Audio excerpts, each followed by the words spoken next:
following podcast contained mature language and adult discussion.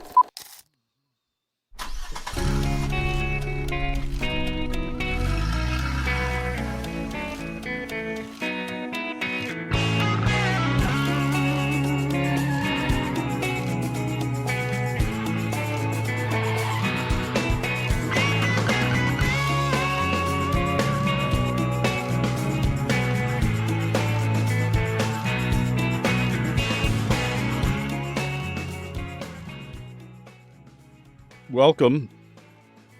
Caught me with a little gas there, folks. Welcome to our residency here. Kliq This podcast. Kevin Nash podcast. I'm Sean. He's Kevin. You know, I was thinking, I mentioned our residency, right? You know, like when a band does one venue. Billy Joel just did it for a few years at Madison Square Garden. Right. He played once a month. That punk bitch, he did 12 shows a year. Okay, Madison Square Garden's what, 20? Let's round. Let's say 20, right? 20,000 seats. He did it in the round too, right? I don't know. It might have been. It might have Yeah. been. So, all right. So 20, 22, whatever it ends up being, right? 22 once a month for 12 months. And everybody's carrying on. Sells out Madison Square Garden 12 months in a row. Kevin, what do we do weekly? 40, 50,000? A week. Not a month. A week. We're selling out a 50,000 seat stadium once a week. Some people come back multiple times. Some people are new. That's our residency. 52 a year. 50,000 seats.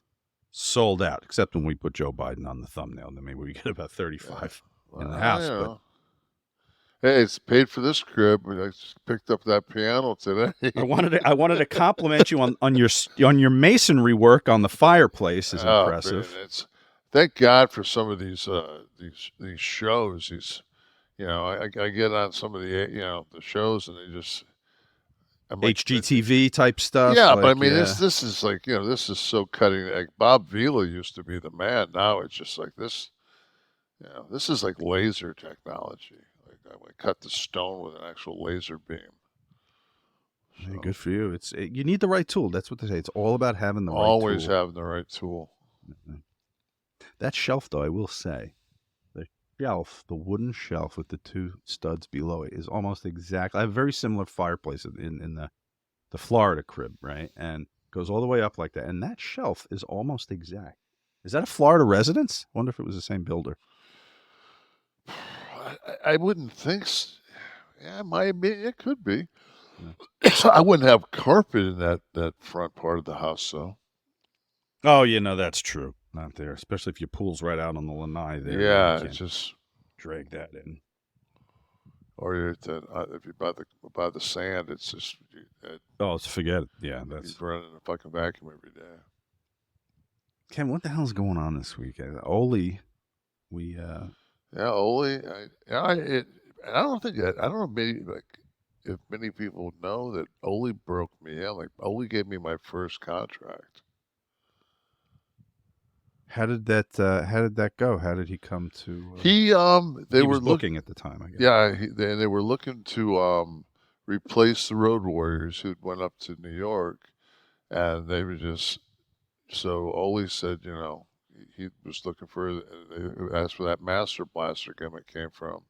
He actually came down to Jody Hamilton's Quonset hut, and we put on a little match, and then with Horner and Brad Armstrong, and I mean we were already signed by then, but I mean Ole was we wanted to make sure that we were was what it was, but he gave me my break. You always hear, man, you guys have to tread carefully, right? When someone goes, you don't want to bring up anything negative, but I always heard such horror stories about dealing with him. Was he okay with you? You know what, man? Like, he was a miserable prick. Right. But he was a lovable. Like, he was right up my alley. You know what I mean? Like, he was just, I'm a prick, so it's like, I got him. I always got him. Son of Ole. Yeah, no, I always got Ole. I never had a problem with him. Was it just because he was old school in his sensibilities and stuff, or I just think he didn't was have people skills? On top of that, he was a man. You know, he wouldn't know. You know, Ole was he was a real deal. And like I put it on Instagram. Somebody had put a picture of Ole passing. I put on it. Nobody's did more for my career. I said because not only did he sign me, but I walked in and asked for my release to go be Shawn Michaels' bodyguard, and he never looked up and he signed it. So I owe him for both sides. Got me in the business and didn't bitch say anything. Just sign my release. You don't want to be here, and he didn't say anything. But basically, if you don't want to be here, get the fuck out.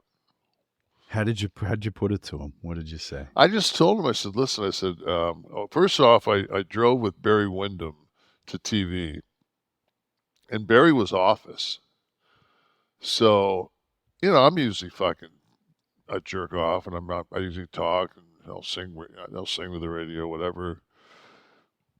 I didn't say a word, and Adult was only maybe 90 miles from 100 miles from Atlanta. I was in Marietta, I think, at the time, and so was Barry. We both lived at the same place in La Park, and I just looked out the window, and I didn't say anything. And finally, he said, "You all right, man?" I said, "Fucking wife's gonna leave me if I stay in the business." And he's like, "Really?" He goes, "Yeah." I said, "We're just not making enough money." And so he said to me, he said, "Well, you need to go go ask for your release." So it was set up knowing I was coming in, and it was really nothing to talk about because I wasn't going to give up my wife over the business. So I just walked in, I said, "This is my release," and he just was doing something in front of him, and he just looked over at it, signed it. He didn't look up and say good luck. He didn't. I mean, just. Was that the last time you spoke to him? Yeah.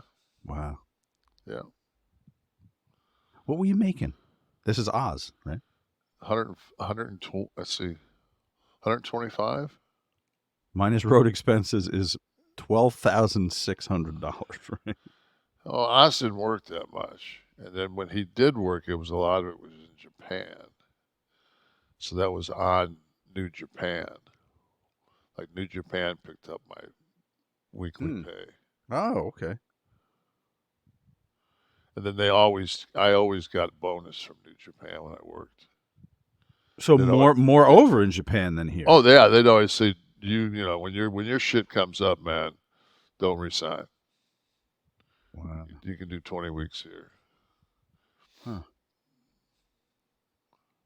Was Ole, creatively speaking, was he the type that would allow input from you, from a worker? I was so green, right? Beyond green. I didn't even. It was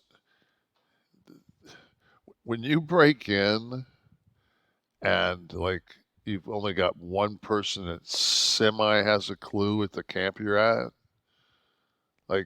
Just one person. And this guy's young. He's not in good shape, and but he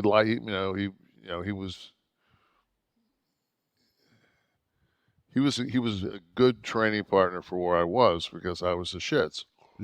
And but man, that first year was just some of the guys that took the time, like the Mike Rotundas and some of those guys, man. That even my second year, like Jake, Jake would spend time and Rude would just say, "Fuck, just get over it. Just go out there and beat the fuck out of them." So, but you remember those guys, But at that stage of my relationship with Ole, man, I was so green. It's just right.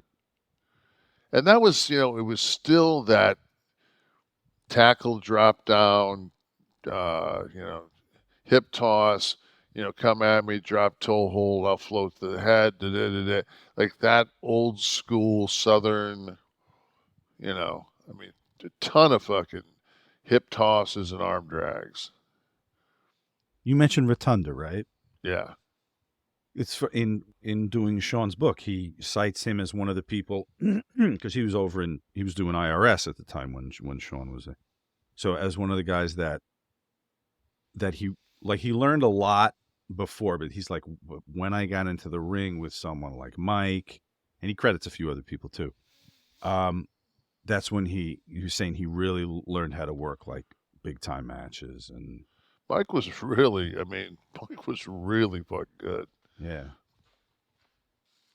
I mean, I had my first house show match with Mike, but it was a tag, and it was Mike and Tim Horner, and Mike was the larger of the two guys, and he would do the big, and he would just like the first night, man. I'm thinking like I have no idea what the fuck to do. We get in there and we lock up, and he says grab a head, grab a head. And I said, I grab your head? He goes, I'm just talking. Like I'm grabbing your head? He's like, yeah, fucker, grab my head. So I grab him in the head, and he says to me, do you speak Carney? I said, a little bit. I said, but it don't matter because you just said grab a head in English, and I didn't fucking do it. So if you start talking in Carney, you're going to add another. Yeah. We're going to take the SAT. I'm not really intelligent, but don't worry, it's going to be in German. Oh, okay. In that case. That'll make it much easier.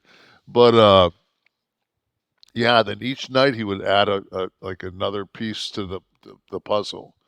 And then we got it where we whether we tag out, and then we had another, like section 2 that we did, and yeah. So and then I've told this story a lot, and I can't tell it enough because it's just one of those things where he, like, I think TV started at maybe like 1:30 at the center stage. Like you had to be there, and he told me to be there at 11, and I sat for an hour and a half and dropped elbows on him because my elbows were so fucking bad, and I was crunching them. I was fucking. What's the key to a good elbow drop? Then help me. I mean, Thinking of making it my finisher. Now it's just secondary. Like I've got it. I like to hit the ropes on the first one, and once you learn how to work, it's like anything else in life. It's like that's one of those things that you can make look impressive if you know how to drop it. And Dusty dropped a great elbow. Mm-hmm. So Dusty, I like Paul Orndorff's the forward one, yeah, not the side drop. That right short one. That was knee drop too. He was great with the knee drop. Yeah. Flair was a good knee drop guy. Oh yeah, Flair too. Very similar style to Orndorff. Yeah. But, one of the things Sean said in the book, he was talking about road agents, and he talked about when they made Mike the agent, didn't work because he was great as a talent, a coach, someone to work against, but he was too close to having been working with all the boys. He was friends with everybody. Right. Then they made him an agent, and there hadn't been enough time that passed, and it was just like being the hall monitor to his friends. He was like, "Fuck this." Right. What are you doing out of the room? Don't worry about it, man. Don't say anything. So then Virgil today passes away, 61. He had some strokes, and he had some health issues. I saw him a couple of years ago, and we talked for a little bit, and he's one of those dudes, man. Who just he was always out hustling on weekends and shit, but he was just a genuinely nice fucking guy. Like I've never heard Virgil say a bad word about anybody. Like, and he's one of the guys that when I was breaking, I was starting to do single matches on the on the road outside of working as Sean's bodyguard. And sometimes it'd be 1, 2, 3. Sometimes it'd be Virgil. So me and Virgil put together some good little matches, and that was how I started to actually get my push. Was Chief J Strongbow liked our was starting to really enjoy our matches, and he was like throwing shit in to add, and we were doing it, and he said, I'm going to talk to the Emperor and see if I can't get you guys on Raw. So he talked to Vince, and Vince said, yeah. He gave us 6 minutes on Raw. I think it was the first time I ever wrestled on Raw, and had a decent match with him. But he was tough in the ring, right? I mean, he wasn't a very smooth worker. He was, but it's just we were perfect for each other at that time because we both knew our limitations. I could try to tear his head off, and he was a good enough athlete to duck underneath it and turn around and hit me with some jabs, and we just played cat and mouse, and did the David and Goliath bullshit, and Of all people to get the Vincent moniker in NWO, I just thought it was a strange, but maybe because it was strange, I worked. thought it was to fuck with Vince. Well, yeah, but of all people that you could have made the Vince image. No, because if you think about it, this is exactly the problem that we've had in wrestling since I've been in it, is that there's the African Americans, the black man, they're always just shown, especially in that era, they were shown in a shitty light. Like he wasn't that, Oh, well, wasn't the thing? I'm thinking of this now. Virgil was Dusty's name, right? So they made him Vince's name. That's what it was. Right? That's why they did it, I think. Or am I inventing this? Okay. No, that's what I mean. You hear so many things. All I know that when him and Ted came, it was 2 more WWF guys. Yeah. And fucking people popped. Mm-hmm. Absolutely. And like I said, on top of that, I'd rather somebody sit there after I was gone and say, you know what, he was a good fucking dude, than say, yeah, he was a dick, but fucking boy, he could fucking work. Boy, what an arm bar. Yeah, what a fucking man, that guy. What an elbow drop. Yeah, he could really go.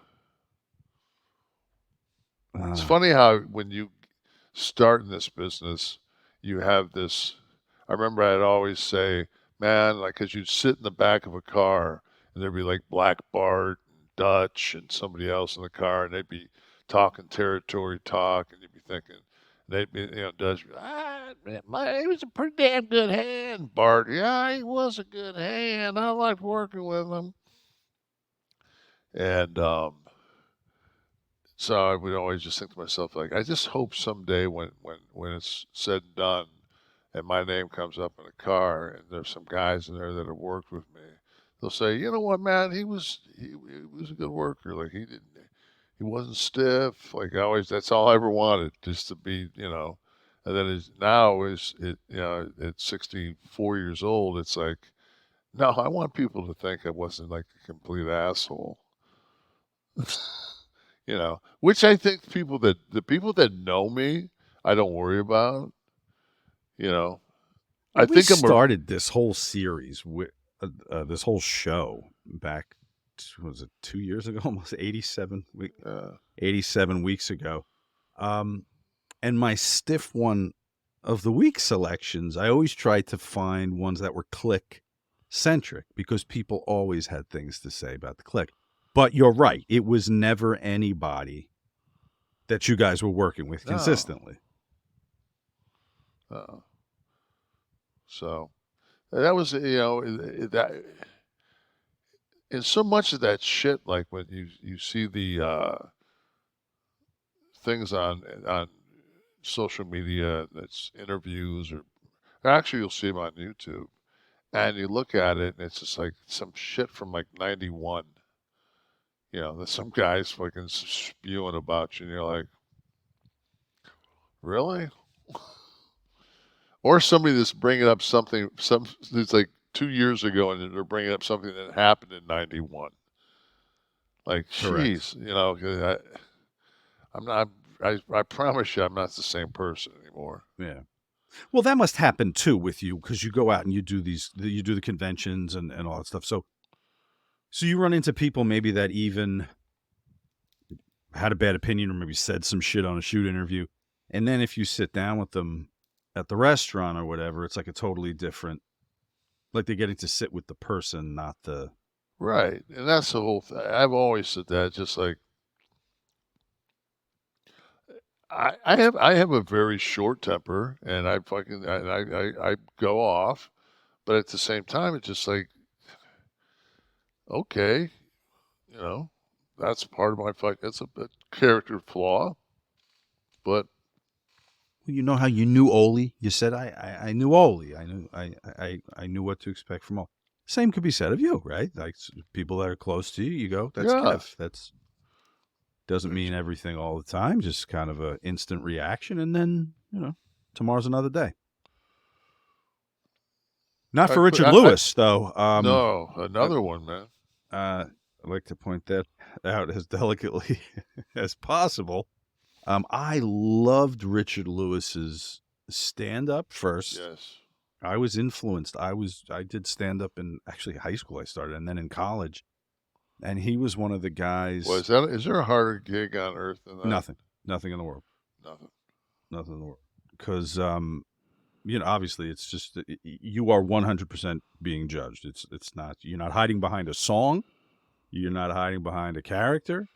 Although, honestly, in my head, you did have to construct a character a little bit to protect. I always thought, though, that like Steve Martin, though he was brilliant, I mean, he had, it was like the over gimmicked comic, because you're not really supposed to be a gimmick or anything but he had the banjo, the fucking arrow through the head, the half beard.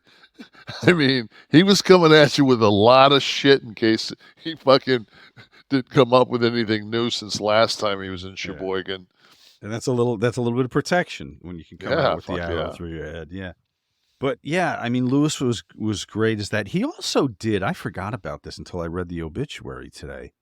He had a pretty, I want to say successful, but maybe just a couple of years with Jamie Lee Curtis, a sitcom in, I'll put it at like 88 maybe, 89, 90 maybe. I forget what it was called, but it was the two of them, like a network sitcom for a while. And then, man, he landed the gig of a lifetime.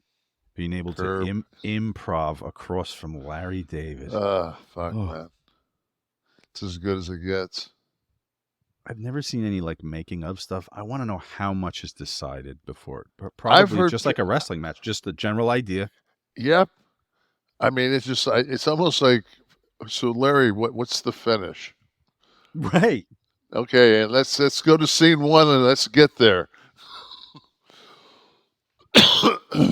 And just the scenarios, just to be in a writing room with Larry David. Could you imagine some of the shit that just pops out of his head? Oh yeah. Because some of the shit that that actually makes it on screen is you're just like, wow, that's really pushing the envelope. Oh, and they did. Like, I don't know how much. I think it's ending this season, or it ended. This is it. Yeah. This is the last episode. You even go back like 4 or 5 seasons, like into season like 6 or whatever. They're walking a fine line with what you could get away with today in the hypersensitive woke environment. The Super Dave era is really good. Yes.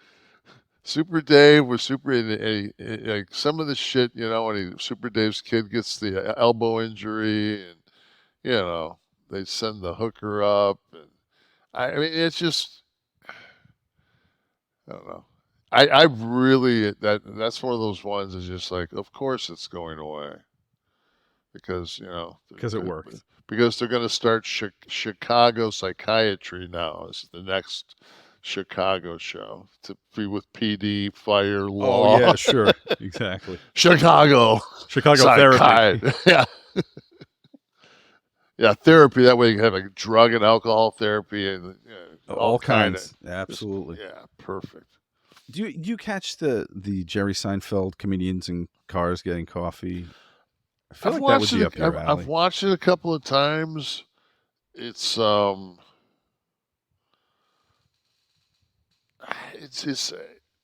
it's like Between the Ferns. Like every once in a while, there's one that I really like, and most of the time, it almost feels like it's pushed.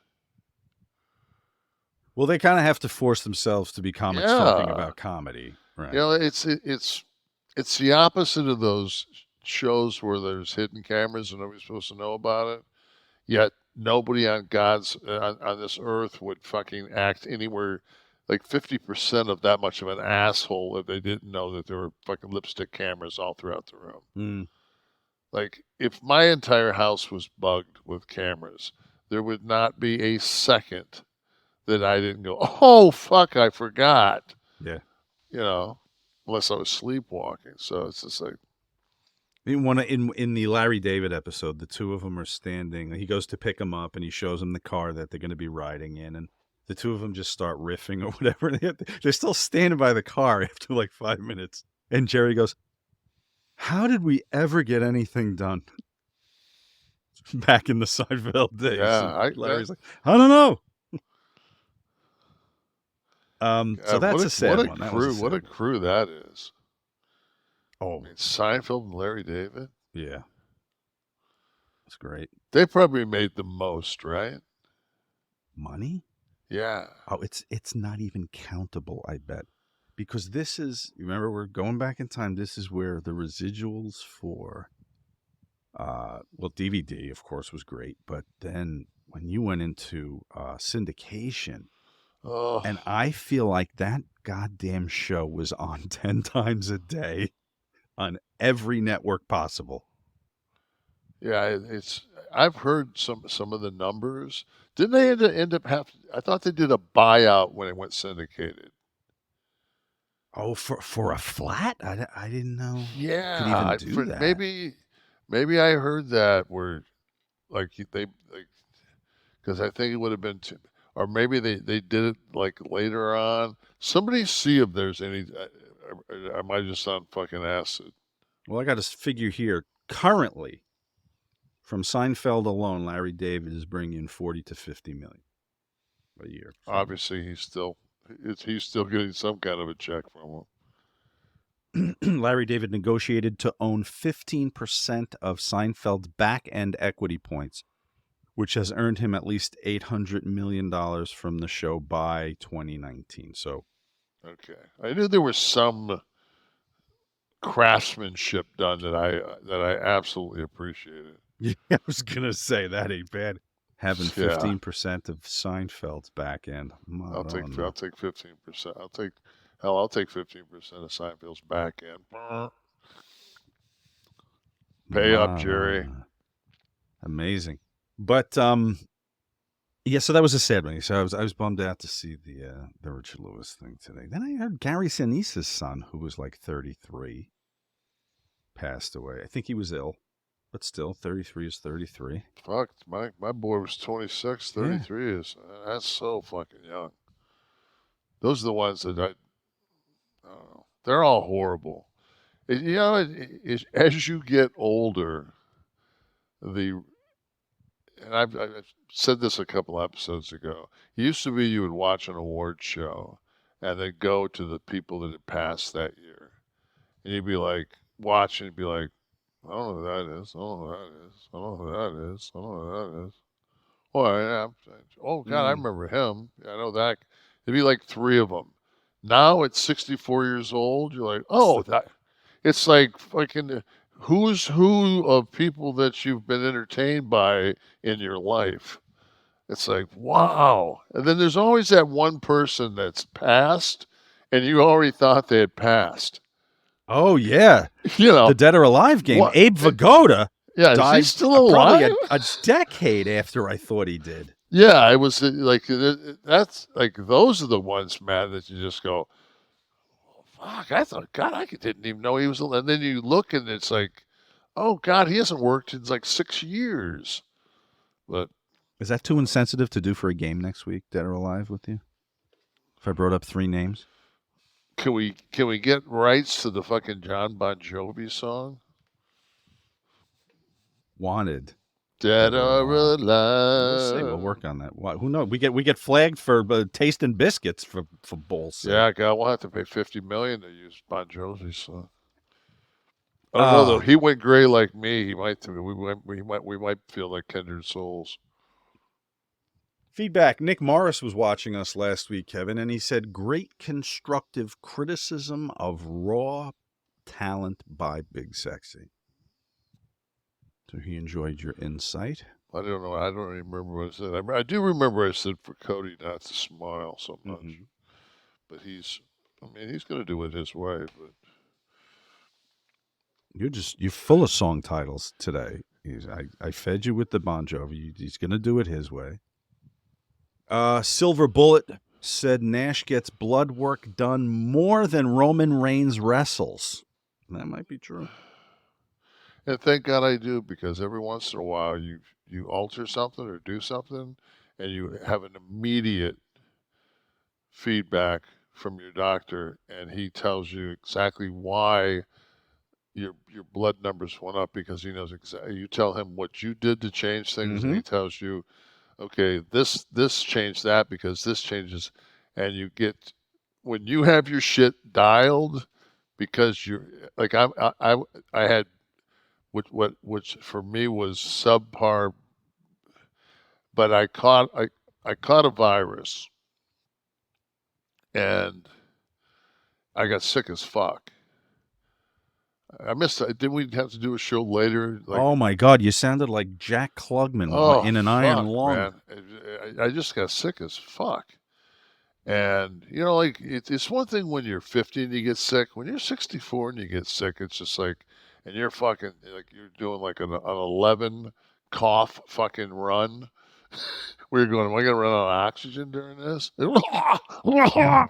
And so finally I went to my doc, and his daughter's is working with him now as a doctor, and she gives me this horse pill to take. Was it it's some antibiotic? It's an antiviral. So I go to the fucking drive-through, and I'm using CVS now because SAG forced us away from Walgreens, and now we have to go to CVS. And it's just like, if you've been going to the same CVS for 23 fucking years, the same Walgreens for 23 fucking years, and they make you change, and the people don't know. It's like, that's a relationship you want to be on a first name basis with. Call, I'm coming to pick it up. I'm 3 minutes late, but I want to get this, or I'm going on the road. Right. Yeah. So I get it, and I pull away from the window, and right there's a stop sign, and from that stop sign you go onto a pretty busy road that goes over one of the bridges. So I said, "Fuck it." There was nobody behind me. I said, "Let me just look at this drug and see what they gave me." So I read it, and it's it's an antiviral, and it says for the treatment, and it names like 4 or 5 different things. Then it has anthrax exposure or bubonic plague. That's right. I remember you saying that. And side effects may rupture tendons. Death. I'm like, yeah, bleeding anus when speaking in crowds. So I'm like, what the fuck, man? Like, and my wife's like, "Are you sure you should take this?" I'm thinking, I mean, this ain't no fucking Z-Pack thing. This is this is a virus. So did you take it? Fuck yeah, I took it. Okay. And in 5 days, I was just like, I was transported from the Enterprise. Like, okay, you're back on Earth. I was in the gym in 5 days. I Wow. would never. I Yeah. would never thought. When I got sick, I was thinking, "Oh my God, I'm not going to make it." Might have had bubonic plague. I probably did. Some rats. I found some dead rats around my bed. Hey guys, Eric Bischoff here to talk to you about my friends over at SaveWithConrad.com. Are you looking to get out of debt? Conrad and his team can make that happen faster than me firing the honky tonk man. Wow. And you know that controversy creates cash, right? But you know what doesn't create cash? Credit card debt. Save with Conrad can help you consolidate high-interest credit cards and all of your other debt into one low monthly payment. They can even help you get the cash you need for home improvements or anything else. They've helped 83 Weeks listeners save $500, $600, $700, even $800 a month. Seriously, your papers are going to go down faster than Nitro ratings in 2000. Ouch! And how about this? No house payments for 2 months.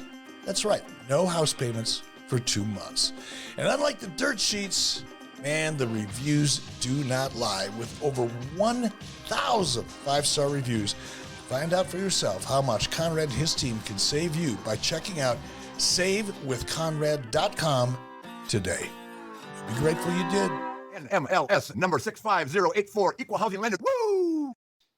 Mike Monchuk says, always love and look forward to your weekly couple of hours chatting with two guys navigating through life with your opinions and advice on subjects that are never protected, and the honesty and humanity that you both show through different experiences truly entertaining. And to this guy means that you are doing a fantastic job. And for that, I can't thank you guys enough. Fantastic experience every week. God bless everyone involved. I guess, Well, God bless you, Mike Monchuk. Mike, do you like my new crib? Would you like to come up and pet my bird?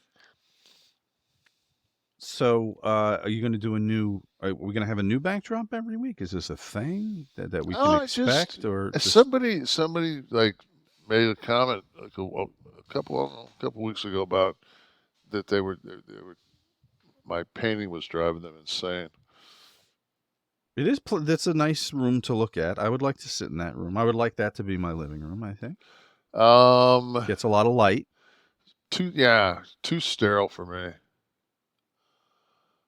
Oh, really? That's interesting. I like a very. I don't like Spartan. that. Doesn't look like leather furniture. I don't like any.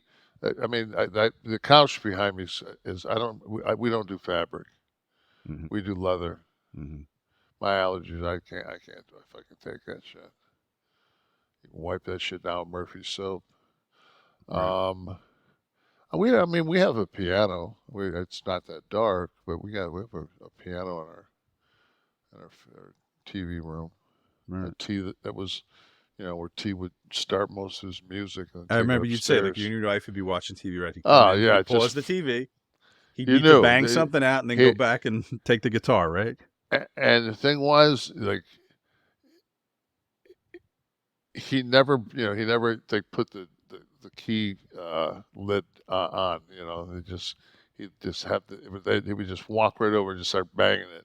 You didn't know if he was going to go around the corner, because if you would have heard him picking that thing up, you'd have known he was getting ready to play. Right. And a lot of times he would play something, and he would just put the sheet music up on the top of the piano, but he would just stand, and work on something whatever he was doing.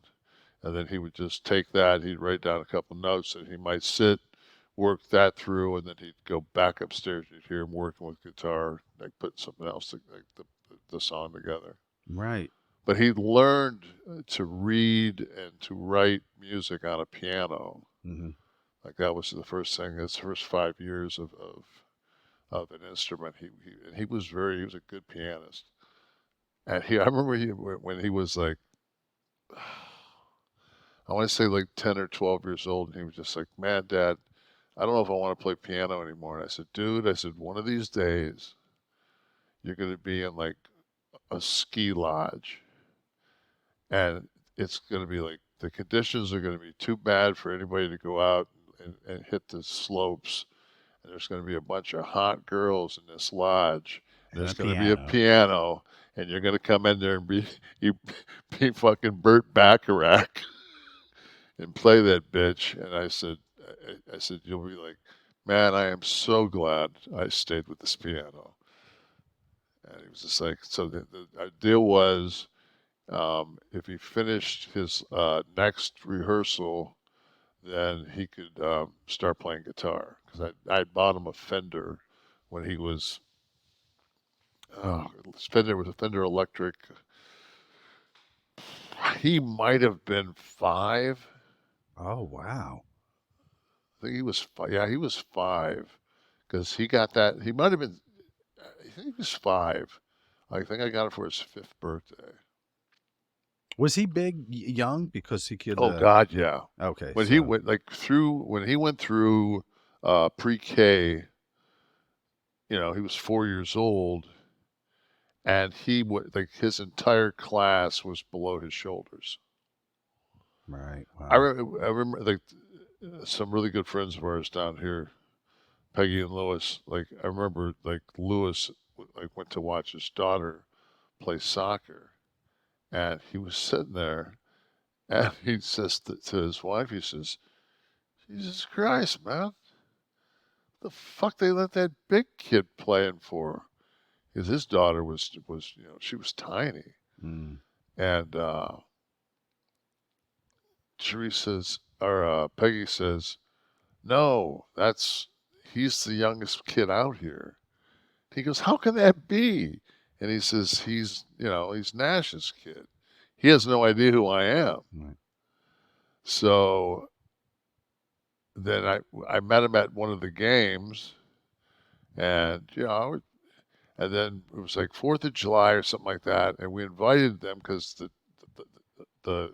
his daughter and T became best friends, to the day T passed, and he's saying okay, I'll go over on July 4th, but I don't know what the fuck I'm gonna have in common with this guy. Let's just hang out for a half hour and just try to float out of there. Man, me and him were fucking sitting underneath this tent that I had pounded into the beach, like one of those shade tents, and it was 9:30 at night. We're smoking Cubans, drinking beer. I got a portable DVD player down there playing tunes. And his wife comes, she goes, "You ready to go?" And he goes, "Nope." She goes, "Well, the fireworks going to start." He goes, "Yeah." He goes, "We're going to watch them on the roof at their house." And she's like, "Okay, so we're not going." He's like, "Nope." I thought all right, well, that worked out good. He wanted to be out of here by 4. So good times. Yeah. I see T running when you told me the scene, I see him running on the field and everybody. It's like a movie where the high school kid signs up for the junior team and he's running around. I remember one time it was me, Tamara and I were in. I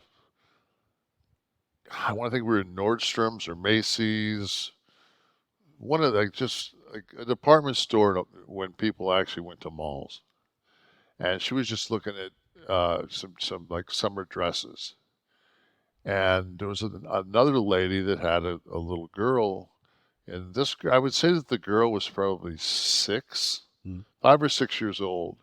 T was about 2, and the girl came over and fucked with him, and T just turned around and double hand shoved her because he was 2 years old, and the girl hit on her ass and slid into the round display thing that the shit hangs in. This kid kind of disappears with her fucking half her thighs are fucking showing as T fucking throws her, and she looks at us like, "Are you not gonna fucking discipline your child?" And Tamara just looked at her and goes, "He's 2." Right. They don't realize. Now you look at him and he's in matching Garanimals. Right. Yeah. He's a 2-year-old. He's barely talking. The adult small version of the Granimals. Yeah. Had they even question that he was when they at the game when they're like, "It's Nash's kid," and they look over at you and the guy. No, picking his because teeth I with was a always canoe. I was always on the road. Oh, so right. He didn't meet me. Right. And then I was, finally I was off because they played like Monday. I want to think they played their games were like on Mondays. Of course, Monday with either company, you're not. It's not a busy night for wrestling. No, not at all. Never has been. And so, yeah, he was. Boy, that was so long ago. Yeah, well, like Sam. My wife had a birthday yesterday. She sure did. I made Yeah. sure to reach out. I did my. Thank you. my Dom, I talked to duty. Dom. I told my wife that Dom said, "Hey." Did she able to do anything, or she's laid up still, right? No, I mean, we were gonna go. This is the honest God truth. We were gonna go to Hyde Park. Okay. And you sure? Yeah, well, that was the whole thing. Yeah. So like 2 days before we were gonna go, I said, so we're gonna go to Hyde Park. I'm gonna call, and she goes, you know what? She goes, I'm on crutches. It's not that far from valet into the restaurant. She says, I just don't want to get banged and knocked into because like how we were seated last time. Yeah, in the tight middle area. And I said, I'm glad you said that because I didn't want to go into the dissertation of how shitty my last experience was there, as I told them they better pick up their fucking game before my grouchy ass gets there. And it's just like we decided, like, let's just cook some steaks out, have a couple of couples over that are friends. Mm-hmm. And my mother-in-law came over, my aunt's in town. We just had a chill night at the crib, and that was that. Very good. Yeah. Bob Chimpo says, Bub, I could be having the worst day and pop on your pod and listen to you talk shit for a while, and I'm instantly sitting here smoking, watching, laughing, and commenting. Keep up the push. Keep working. Stay healthy. All right, John? We haven't given much to. We haven't been shitty to anybody yet today. We got to pick somebody out. Maybe there's something coming. You know what? I got to tell you, this week's comments were overwhelmingly positive. You actually tipped me off to that, and then when I went through them to assemble the show, I said, I read them. I said, wow. I said, there's not like one of these that's, I think what's happened though, and I think that this I could probably. I'm pretty safe in saying this. Let me grab a. For those of you that are listening and not watching this, I'm drinking he's water. He's got to take a swig of his bull semen or whatever the fuck he's drinking this. Oh, some fucking water to stay hydrated. Oh, water. Now, something yellow you had over there a minute ago. What was that? No, that was my colostrum. Oh, that was this. Okay. I know we don't do an ad for him, but this is what happened. Conrad built a little gimmick in there. You try to hold something up, it zaps it out of the frame. That's like Claude Rains' fucking colostrum. Vader. Yes.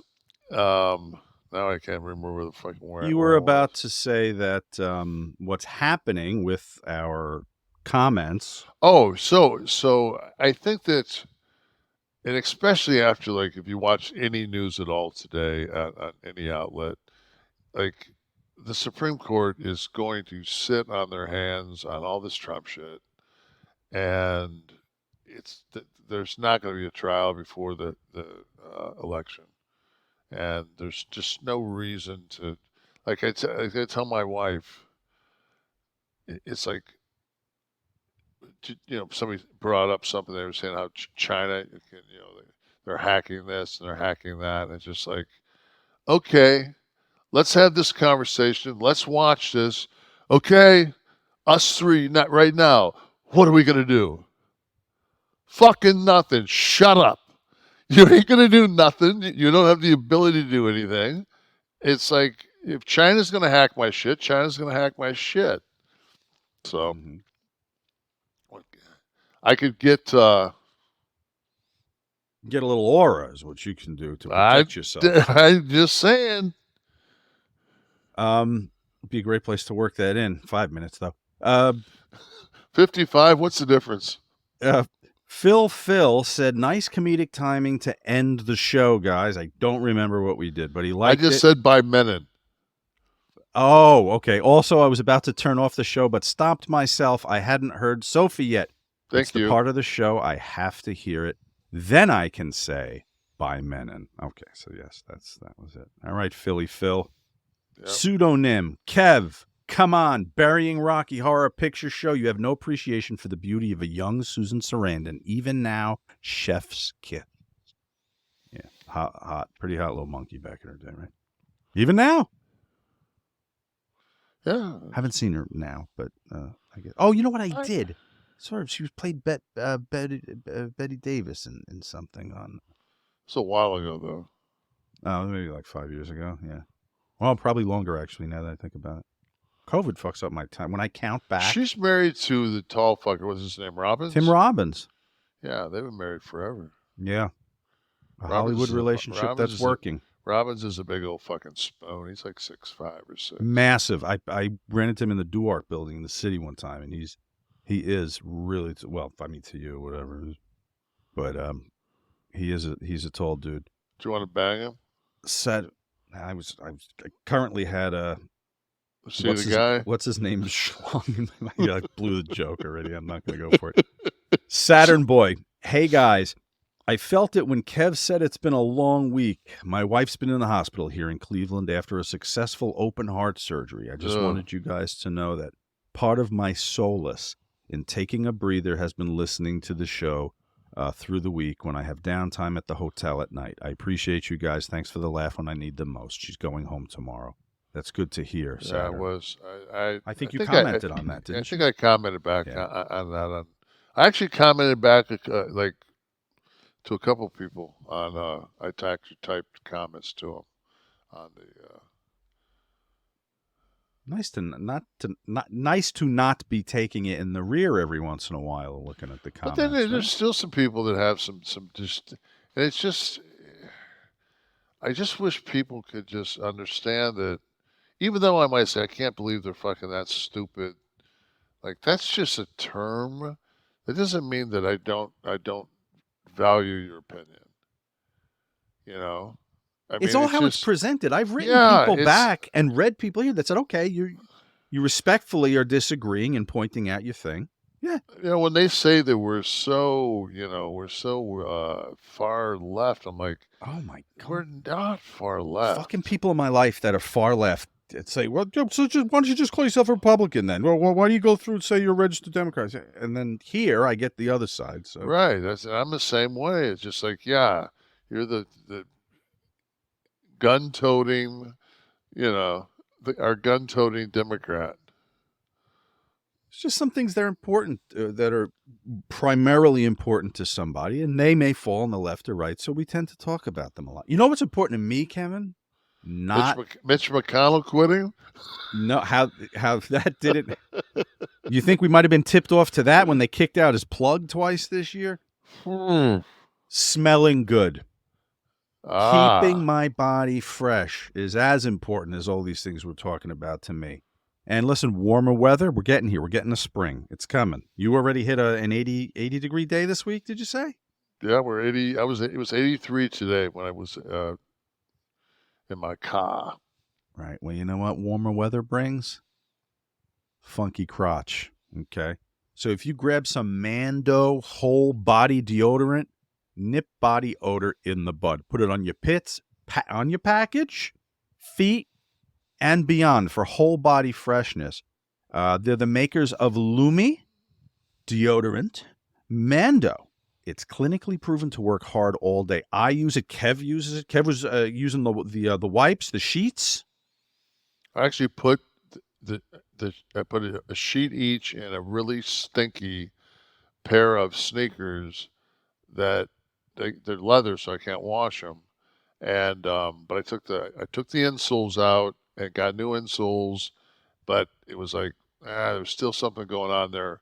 I put a sheet in each one, put them out in the sun, took those sheets out, and didn't have to throw the sheets away. I actually left one of the sheets behind my Ball sack. passenger seat. Oh, no, okay. Because I didn't, just to kind of give it some little. I mean, it's a good product. It's a good product, man. I love it. Like I said, there's nothing better in the world than when you're a pro wrestler and you're on the road 30 days in a row and you go to a radio station and they actually give you a T-shirt that fits and is cool enough to wear. It's like you get like a new shirt. That's what this was. We get a product. We're going to talk about it. It's going to be something that, we hope is going to be a sponsor. And it's like, oh shit. Like, and the product's good. Home run, right? Yeah. And Well, that's like it. it's like, I know we don't do an ad for AG1 anymore, but my wife just got re-up with AG. It's like when we push things, and you can tell it's being like, if it's something we use, it's like there's a difference, exuberance. Most of the time, we just. But this is a great product. Absolutely. And the shoe thing that's a whole other aspect of it that I didn't even consider. I don't know. I got that maybe from the ghost of my mom. I don't know where the fuck that came from. Well, Mama Nash loving her some Mando. So it's a whole body deodorant, guys. You take a look at that package there.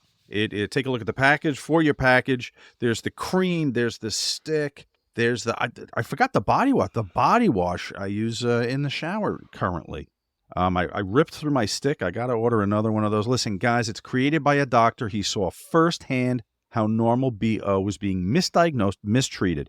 Mando whole body deodorant is powerful enough for the toughest body odor, but gentle enough to use everywhere, allowing Mando on the family jewels without any worry because it is aluminum-free, baking soda-free, cruelty-free, dye-free, vegan, and clinically proven to control body odor.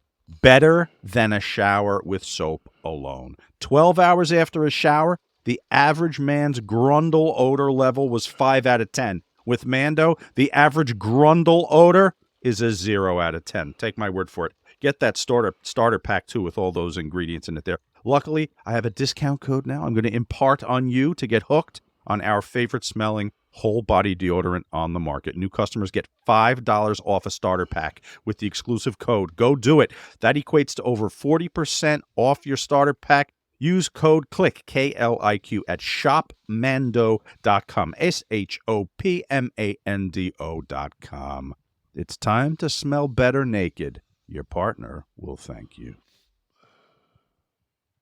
And I should also tell people that we have a live audience here. They get the show early. They get special stuff. We've been putting some Kevin appearances from Kayfabe Commentaries, which you can go get the whole catalog at the KC Vault on YouTube. But join us here every week, guys. Ask the questions. Watch the shows. Join us for our off-screen banter.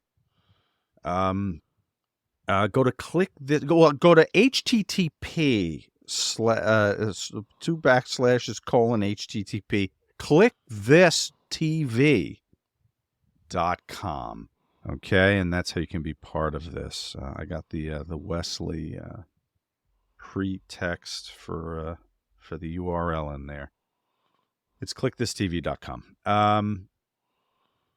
Kev, I read an article that Seth Rollins was speaking and said he's open to pulling double duty at WrestleMania. Talking about what's going on, the positioning for the main event spot and all the angles that are up in the air. And I'll read the actual quote. He said, "I don't know how the cards are going to fall. I don't know which way the chips are going to go. I'm open to doing whatever is going to be the best, right? Whatever's going to be the biggest thing we can possibly do," which is a cool thing. But my initial reaction was, can we keep a little bit of kayfabe? Do we have to talk about it? Like, does the talent involved have to talk about it like, whatever's best for the storyline, best for the company. Can we try to stay invested a little bit? We were talking about how it was great that we're all watching again because it's a very shooty thing that they were doing with The Rock. I read this and I was like, yeah, I felt kind of like when these guys would start going on TV in the 90s and talk about, on like Jay Leno, and talk about their character. I was a little like, do we have to do that? Like, we're suspending disbelief. We know the fucking deal. It's not the movies. It's not Tom Cruise talking about his character. We want to believe a little bit. But So I got a little annoyed at this. For me,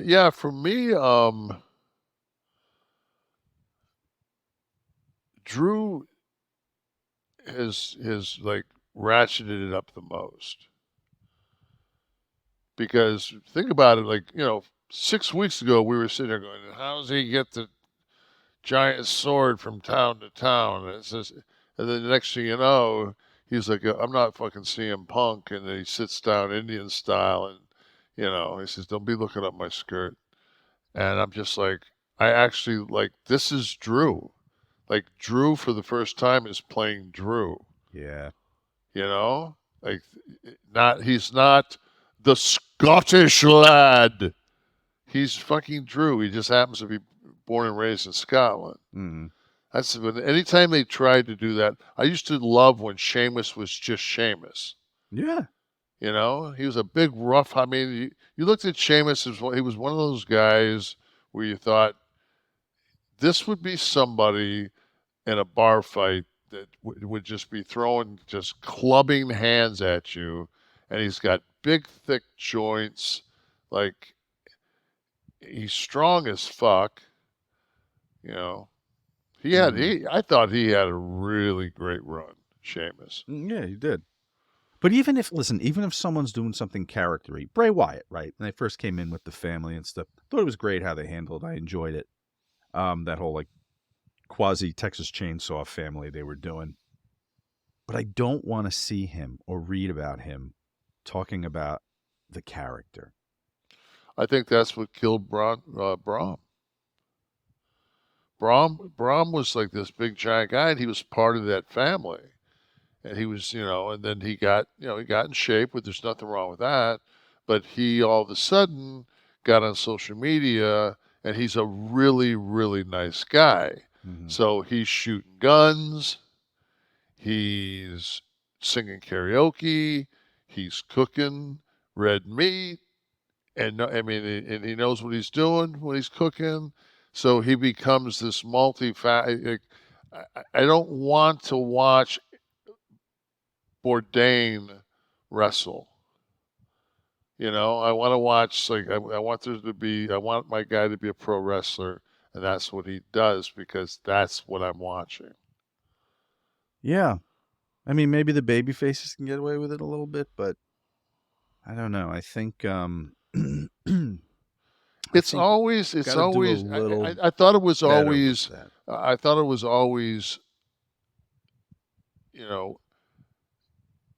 think work, or think shoot then work. Right. You think of it like, okay, what in a shoot interview, because all you want is, it's the same as when you work. When you work, like, you'll see guys go out there and do all those high spots, and people will pop and everything else. But when two guys, and it looks like they're grinding it out there and they're getting into it, people will go from sitting back to doing just like this. Mm. That's when you know you have the people. That's when you know that they don't see that all of a sudden they don't see the fucking boom mic in the shot.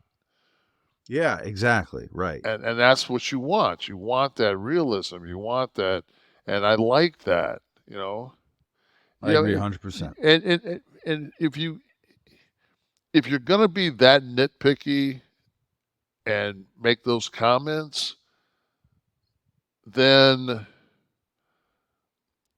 you can't get cut off by somebody else's music and not make reference to the fact that that's so annoying. I mean, even though I knew it was going to happen, that's so annoying to be cut off. We do it all the time. That's just a way. That's kind of a segue shot that we do, and like, God forbid, then if this is we're gonna make it more shooty. Just when the guy's music hits, just keep your promo going. Right. It's Just just don't fucking stop. Don't pay any attention to him. Just do what you're doing. See how that, because, like I said, the number one thing you have to make your wrestling promotion work is you have to have universal rules. In our universe of pro wrestling, these are the can and cannot do's. And you can't have two guys playing by different rules than everybody else. So you either got to get aboard what's working. You can't make the statement as I'm down with whichever whatever direction they want to go. whatever Yeah. direction, because I'm down for what's best for is biggest. Guess what? What's working is what's working. So let's not fucking argue about. I was just going to say, they have lightning in a bottle right now for the first time in however many years. Don't step outside of the bottle right now. I got tired. I got tired Monday night, and I haven't watched the main event yet with Cody from Raw. Mm-hmm. And it's like, I actually, like, tonight I'll have Sports Center, and I'll have that as two things to watch, and I'll try to find. I'll probably watch a little bit of news, since I've watched very little news today. Well, if you catch some news, you might catch some more wrestlers talking about Sting's retirement. I saw Paul White spoke with Sports Illustrated. He said, somebody has to cook and somebody has to eat. And Sting taught me that core philosophy. I learned that my first job in a match is to get my opponent over, then get the match over. That's point A and point B. If you do that right, you'll automatically get yourself over. That's not you do your stuff, I'll do my stuff. It's bigger than you. Some guys only take care of themselves, and good for them. But the guys I respect most are the ones who make people better in the ring. That's someone like Ric Flair. He has to be mentioned. So does Sting. I couldn't have asked for a better influence early in my career. Who else weighed in? I know Darby Allin reflecting on his time with Sting. And he said, when he first was introduced to him by Cody, he said, an hour before the show, Cody pulled me aside. He was like, all right, Sting's here. I want you to meet him before you go out there. Then he walked me over to Sting's trailer. It happened so fast, I barely had time to remember how nervous I was, but there was nothing to be nervous about. We started talking through the segment, and it was actually wild. There was no ego from him, no big timing, no, this is how it's going to happen, kid, none of that. If anything, it was the other way around. He was asking me how it's going to happen, and if I was okay with this, and this, and everything was cool. We're talking about a guy who's headlined some of the biggest shows ever, made shitloads of money, been on top longer than I've been alive. It's insane. How is Sting so nice? So Kev, that was all in the news. So Kevin on Sting. Oh, I mean, go ahead.